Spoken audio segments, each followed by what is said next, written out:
Welcome to this afternoon's event to demand justice from the Queensland Government concerning animal cruelty cases that have been brought to the Department's attention yet have not been adequately acted upon.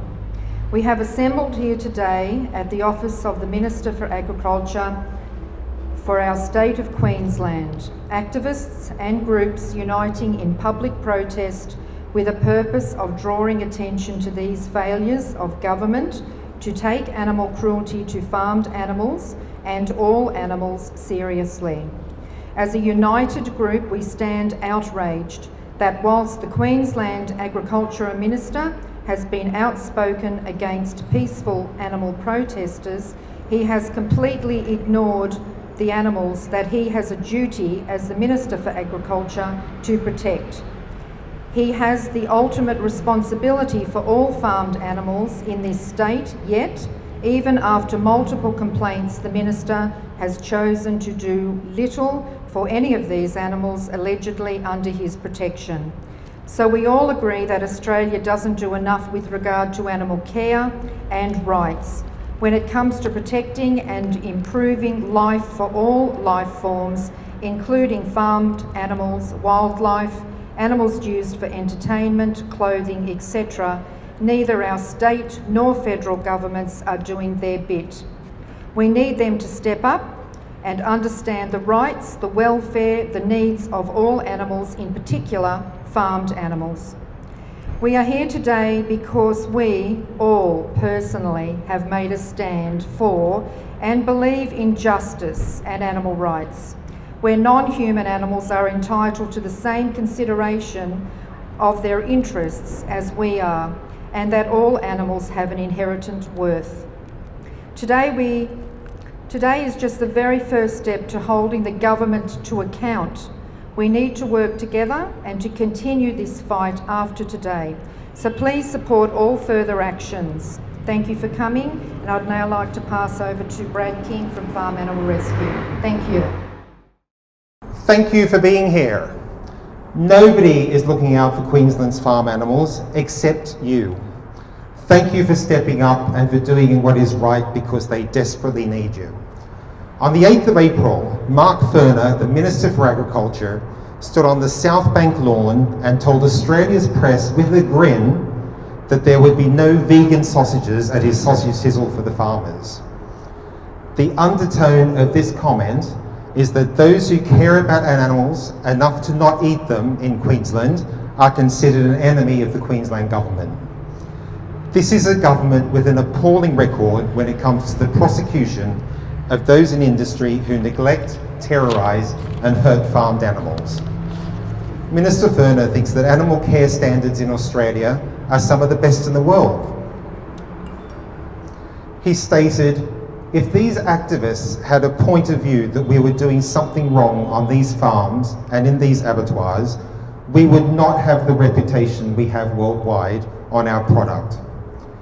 Well, you know what? I invite Minister Furner to watch Dominion. I invite Minister Furner to respond as a government that has done nothing about pig gas chambers that the RSPCA labelled cruel 10 years ago. I invite Minister Furner to explain how a pig housed on Agriculture Department land can be so neglected that he dies.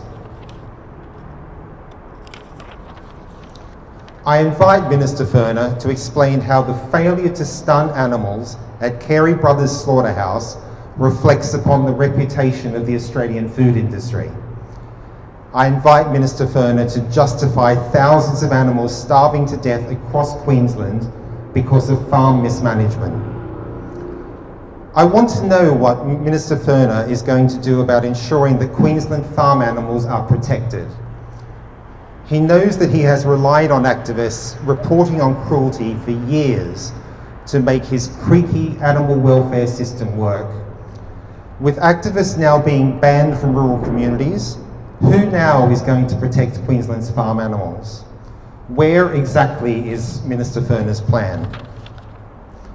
When it comes to cruelty, of course, I could talk about live export, I could talk about winter lamb deaths, and I could talk about animals in Queensland that are bludgeoned to death.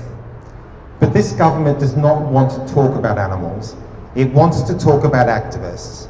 In fact, it wants to demonise activists. Minister Furner has said that he has had a gutful of these people when talking about the grandmothers, nurses, school teachers and aged care professionals and others who are asking him to simply see the cruelty that was occurring in Queensland farms and slaughterhouses. I have a message for Mr. Minister Furner. People are less likely to protest when they have a seat at the table. We have as much right to be included in the discussion about animal agriculture as anybody else in Queensland. Instead of this, though, government chooses to call us misguided and misinformed.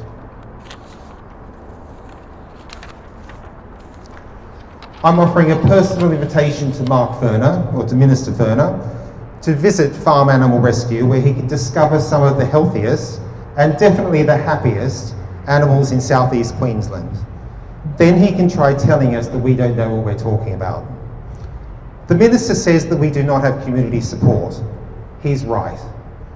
He has made sure that we don't have community support by demonising those who are trying to make a difference for animals. The organisations here today have been working for years to get the Queensland Government to respond to complaint after complaint of egregious cruelty and broken standards through both official and legal channels. They haven't responded, they don't respond, and I don't believe that they ever will. So what exactly are we expected to do? Clearly all that the Queensland Government wants us to do is go away. As long as we allow the Queensland Government to demonise animal advocates in order to hide the reality of animal agriculture, Queensland remains a bleak place for animals. To the Queensland Government, I say three things. We are not going away. We will expose the truth, and primarily, please, please stop the horror. Thank you. I'd like to hand over to Shay Neal from Animal Liberation Queensland.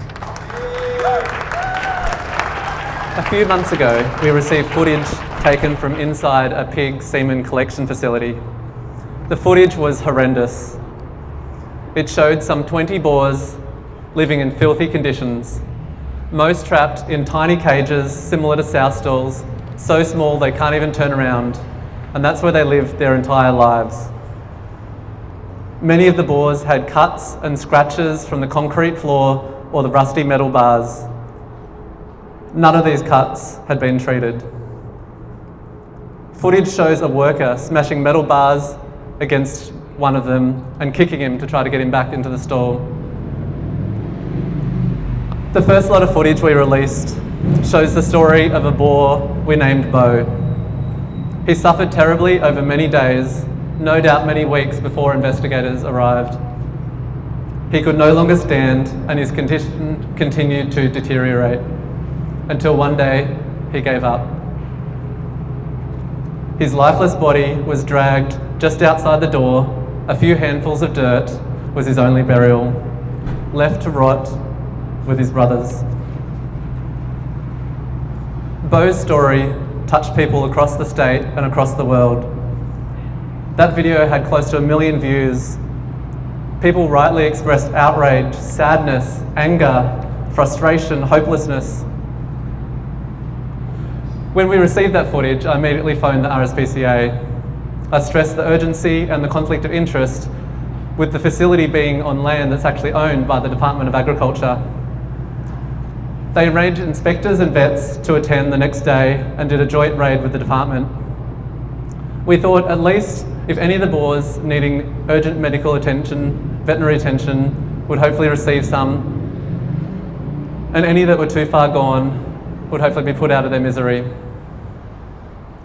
And just maybe we would see some justice this time.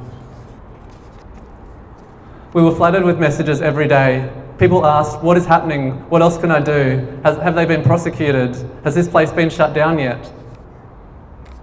Sadly, the answer is no. Just like every other complaint we've put in involving farmed animals in this state.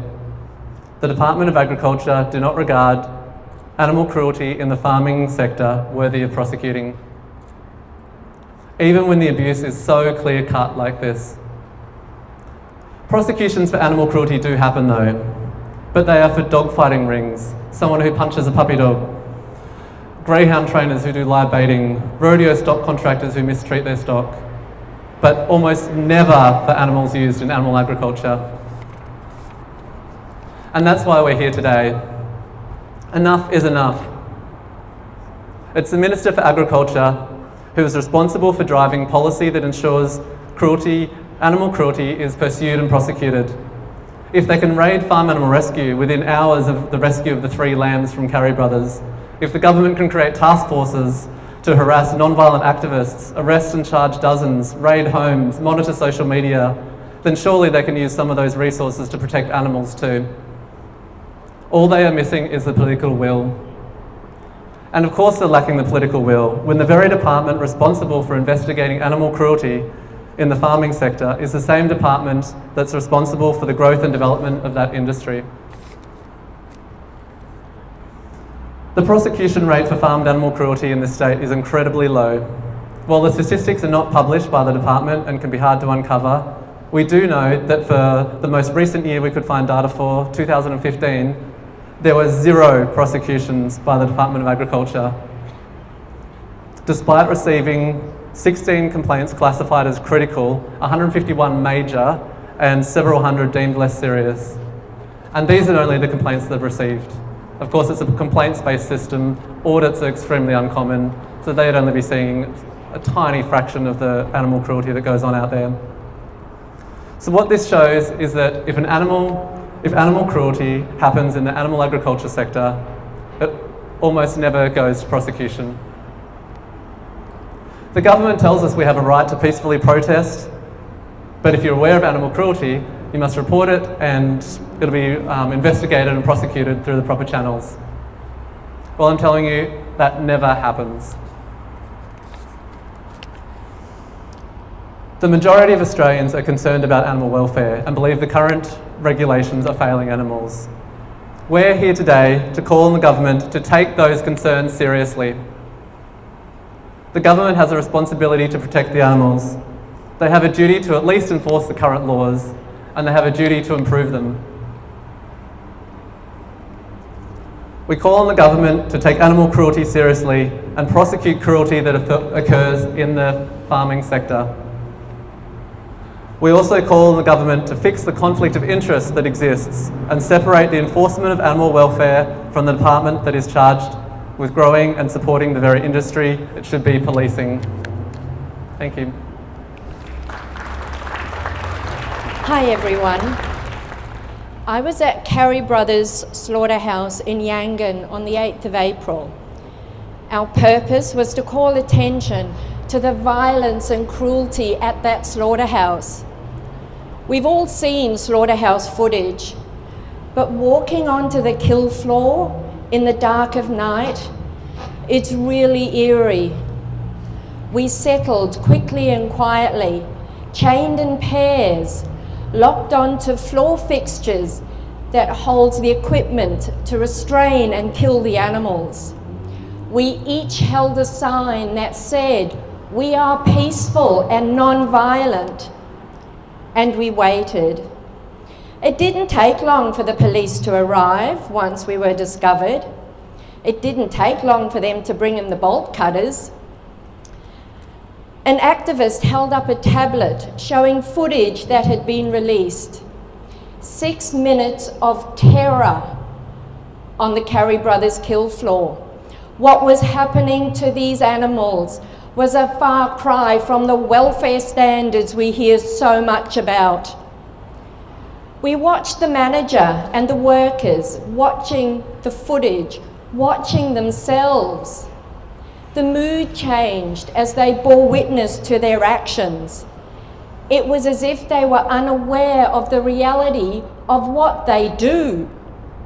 It was this change in mood that opened the way for negotiations to rescue 3 lambs. Malcolm, Martin and Nelson were rescued just hours before slaughter and are now living safe and loved thanks to farm animal rescue. We call on industry to be transparent, but how can they be? The very act of slaughter is a violent and bloody one. It can never be humane. Inflammatory, anti-vegan rhetoric is being used to foster fear and to silence the voices of the animals by silencing the voices of the animal rights activists. Without the activists, the stories of these animals would never come to light. We call on the Queensland Government to take action when these atrocities in sheds, farms and slaughterhouses are exposed. We call on the Queensland Government to encourage the reporting of these abuses, not condemn those who report it. I am not a terrorist, nor am I an extremist. I am a concerned citizen, and I hope you are too. Thank you.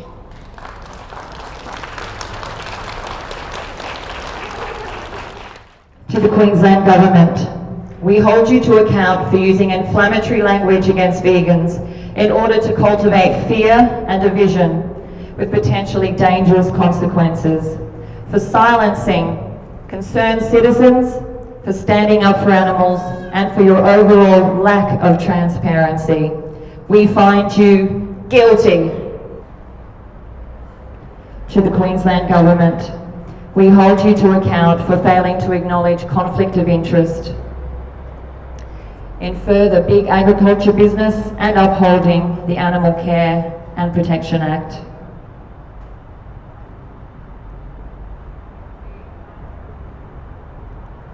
We find you guilty. Thank you. To the Queensland Government, we hold you to account for failing to stop thousands of cattle, horses and sheep starving to death across Queensland. We find you guilty. To the Queensland Government, we hold you to account for failing to protect animals at Carey Brothers Slaughterhouse from being slaughtered while conscious, and numerous other welfare breaches. We find you guilty. To the Queensland Government, we hold you to account for failing to protect Bo from dying slowly of neglect and abuse in a facility on Department of Agriculture land. We find you guilty. To the Queensland Government, we hold you to account for failing to support entrepreneurs developing new, healthy, environmentally sound, plant-based products. We find you guilty.